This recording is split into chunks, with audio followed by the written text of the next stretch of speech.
2024-এর 5 August হাসিনার সরকারের পতনের পর দীর্ঘ 18 মাস মোহাম্মদ ইউনূস দানাই পানাইয়ের মাধ্যমে দেশটাকে একটি মগের মুল্লুকে রূপান্তরিত করেছিলেন এমন অভিযোগ ভুক্তভোগী মানুষের মুখে মুখে।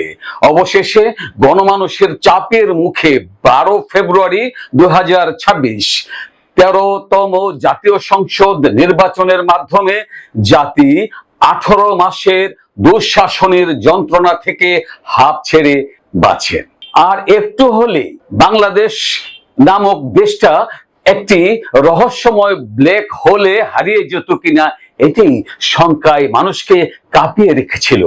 সেই অবস্থা থেকে রক্ষায় ত্রাণকর্তার ভূমিকায় অবতীর্ণ হয়েছেন বিএনপির অবিসংবাদিত তরুণ নেতা তারেক রহমান।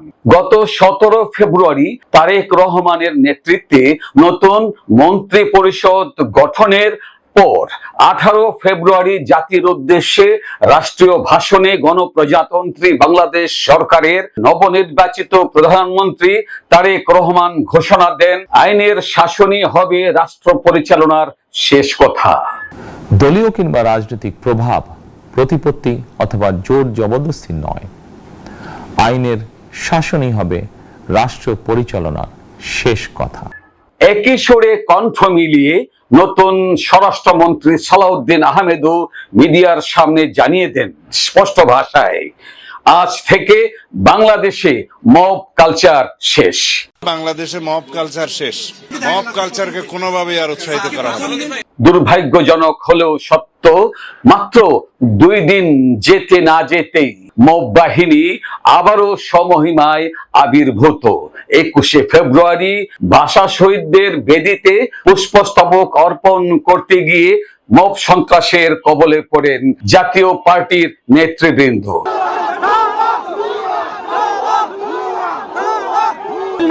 স্বৈরাচারের পক্ষে অবস্থান করতেছে। এখন পর্যন্ত যতগুলো নির্বাচন হয়েছে, ডামি ইলেকশন হয়েছে, প্রত্যেকটা ইলেকশনের বৈধতা দিচ্ছে জাতীয় পার্টি। বাংলাদেশে যতগুলো গণহত্যা হয়েছে, এই গণহত্যার পক্ষে সমর্থন যোগাই এই জাতীয় পার্টির আওয়ামী লীগকে সহযোগিতা করছে। প্রশ্ন উঠেছে, তাহলে কি কবরেও মব সন্ত্রাস?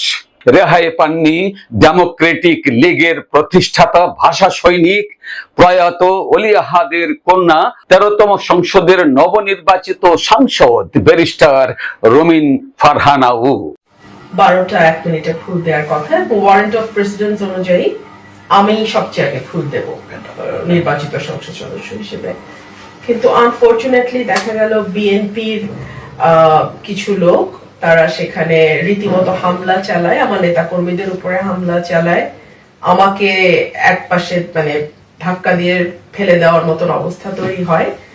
আমি এটুকুই বলবো যে দীর্ঘ 17 বছর পর বিএনপি রাষ্ট্র পরিচালনার দায়িত্বে এসছে।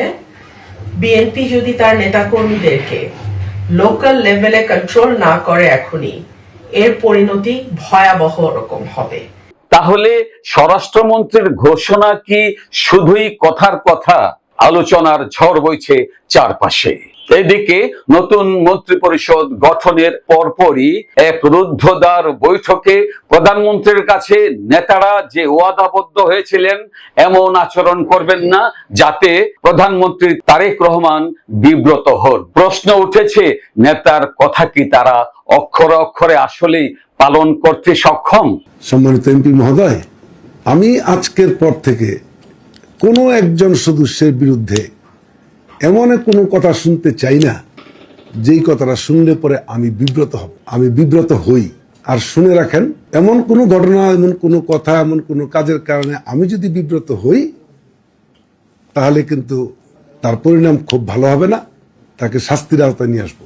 যদি দুর্নীতি, অনিয়ম, 2 নম্বরই কিছু আমরা করি, আমরা এটাও কিন্তু ওনাকে ওয়াদা দিয়ে আসছি যে ইনশাআল্লাহ আপনার শিষ্য আমরা নতুন বাংলাদেশ গড়ব আপনাকে সাথে নিয়ে। মব সন্ত্রাস প্রথম সন্ত্রাস, এটাকে নির্মূল না করার পর্যন্ত শান্তি আসবে না। মানে যা কাণ্ড হয়েছে গত 18 মাসে, এই মবতন্ত্র, নিও ফ্যাসিজম, এইটা ইতিহাসে দেখবেন কিভাবে চিত্রিত হয়ে থাকে। 18 মাস ইতিহাসে নিও ফ্যাসিজমের একটা অধ্যায় হিসেবে পরিচিত হবে। নিও ফ্যাসিজম কিরকম? 32 নম্বর ভাঙতে হবে, মব করো, হয়ে গেল, 32 ভেঙে গেল। বিচারপতিদের গণহারে পদত্যাগ করতে হবে। মব। মাননীয় প্রধানমন্ত্রী, আপনাকে পরামর্শ দেওয়ার ধৃষ্টতা বা প্রজ্ঞা কোনোটাই আমার নেই। আপনি কান্ডারি হয়ে এসেছেন, তবু বলছি, শহীদ বেদির পবিত্রতা রক্ষায় যারা বাধা হয়ে দাঁড়িয়েছে, যারা এই ঘটনার স্রষ্টা, তাদের বিরুদ্ধে কোনো ব্যবস্থা কি নেবেন? বাসর রাতে বিড়াল মারার গল্পটা একটু মনেই পড়লো প্রসঙ্গক্রমে, তাই বিনীত অনুরোধ করছি, আপনি দয়া করে এসব মব সন্ত্রাসের যে রাজত্ব কায়েম হয়েছিল 18 মাস, এখান থেকে জাতিকে মুক্তি দিন। ভীতির সংস্কৃতি থেকে জাতি মুক্তি চায়। আপনি হাল ধরেছেন, তাই ষষ্ঠীতে মানুষ। পরিশেষে বিনয়ের সাথে আরেকটি করজোড়ে আবেদন করছি, বিনা বিচারে কারারুদ্ধ সাংবাদিক, বুদ্ধিজীবী, সাধারণ নাগরিক সহ সনাতনী ধর্মগুরু শ্রী চিন্ময় কৃষ্ণ দাসকে মুক্তির ব্যবস্থা করে প্রতিহিংসা মুক্ত রাজনীতির ধারায় সবাইকে উদ্বুদ্ধ করলে বাধিত হব। আপনার সুস্বাস্থ্য ও দীর্ঘায়ু কামনা করি।